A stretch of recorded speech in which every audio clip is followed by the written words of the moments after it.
एक आदमी एक गधा लेके जा रहा था, बादशाह की नजर पड़ गई तो बुलाया, इधर आ, कहाँ जा रहा? तो गधा वाला बोला कि हुजूर ये गधा को बेचने जा रहे हैं। बोला इतना कमजोर कर दिया गधा को, चारा उरा दाना उना घास उस नहीं खिलाता है। बोला हुजूर इसके अंदर इतनी खूबी है ना, ये खूबी की वजह से कमजोर हो गया है। बोला क्या खूबी है?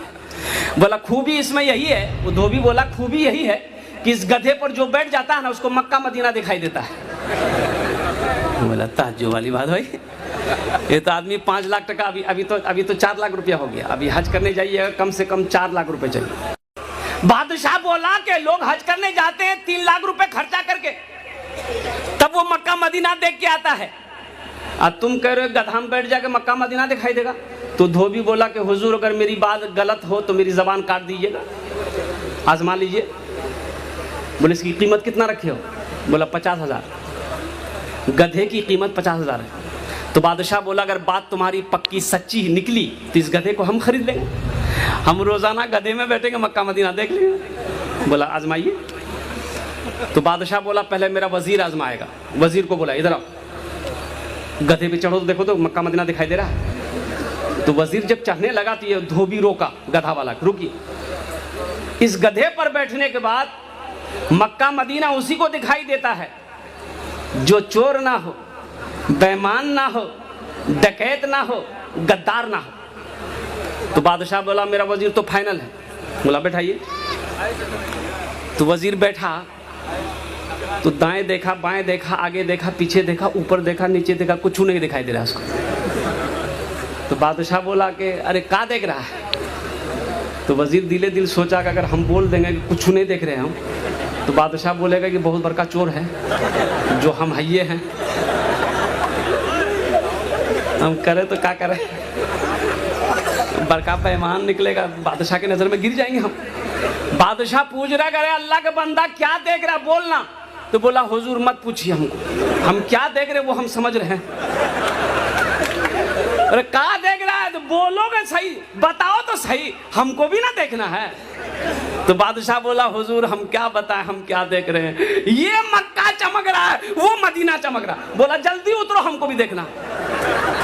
बादशाह भी गधे में बैठा, आगे पीछे दाएं बाएं ऊपर नीचे सब देखा। बादशाह तो देख रहा है भैया तो कुछ दिखाई नहीं दे रहा। अब वजीर पूछ रहा कि हुजूर क्या दिखाई दे रहा? बोला तुम चुपचाप रहो।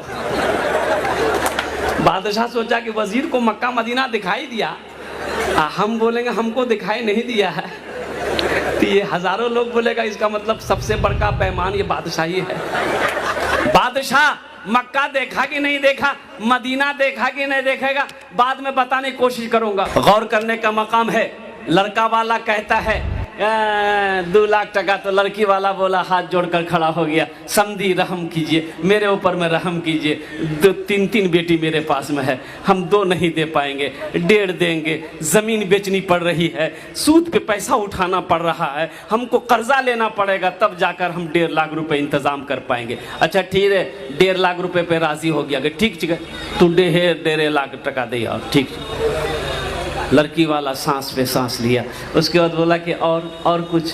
बोला हाँ फ्रिज। बोला बहुत अच्छा, कभी कभी ये भी माथा घुसा कर ठंडा कर लेगा फ्रिज। वॉशिंग मशीन, कूलर, पंखा, सोफा, चौकी, पलंग।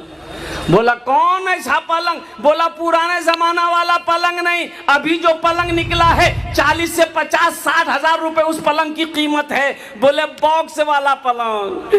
कभी कभी हम ओगरा में घुसी हुए, अभी बॉक्स वाला पलंग चल रहा है।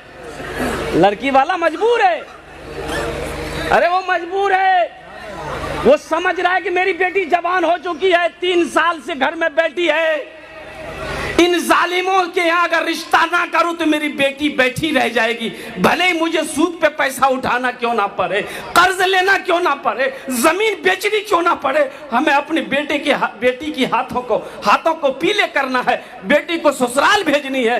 बाप तो मजबूर है। इसे मजबूर किसने किया? आपने किया है।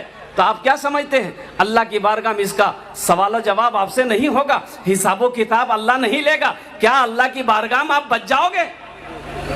जब बात हो गई सारे ख्वाहिशें पूरी हो गई, लिस्ट बन गई, लिस्ट फहरिस्त तैयार है, बारात आ गए। अच्छा, लड़का को खबर नहीं, जिसकी शादी है बुधवार की, बुधवार पते नहीं जगह, वो बेचारा तो बस यही है कि वो हमारे बिहार आ रहे,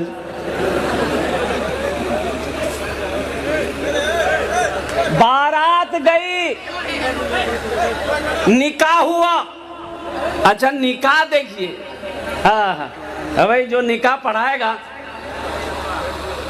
उसका जो नजराना है निकाह पढ़ाने का, अरे निकाह पढ़ाने वाले को लोग देते हैं ना भाई। एक आदमी जो है ना हजरत से, मुफ्ती साहब से निकाह पढ़ा एक शादी में, तब बाप कहा कि हजरत कितना दें? बोला जो आपकी मर्जी है, खुशी है। तो एक आदमी ने कहा 500 से की कम दो, 500 दो। तो वो आदमी जिसके बेटे की शादी थी वो मुफ्ती साहब से पूछ रहा कि हजरत ये बताइए क्या निकाह पढ़ाने का पैसा लेना जायज़ है? तुम जो 2 लाख टका लिए हो ये जायज़ है?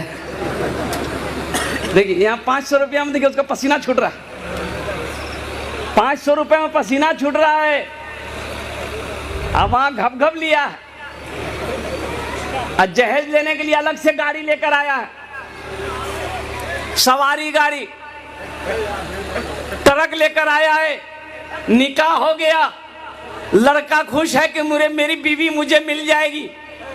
जहेज की गाड़ी आई, लग गई, जहेज के सारे सामान लोड हो गए, गाड़ी स्टार्ट होके अब लड़के वाले के घर चली है। दरवाजे पे गाड़ी लग गई।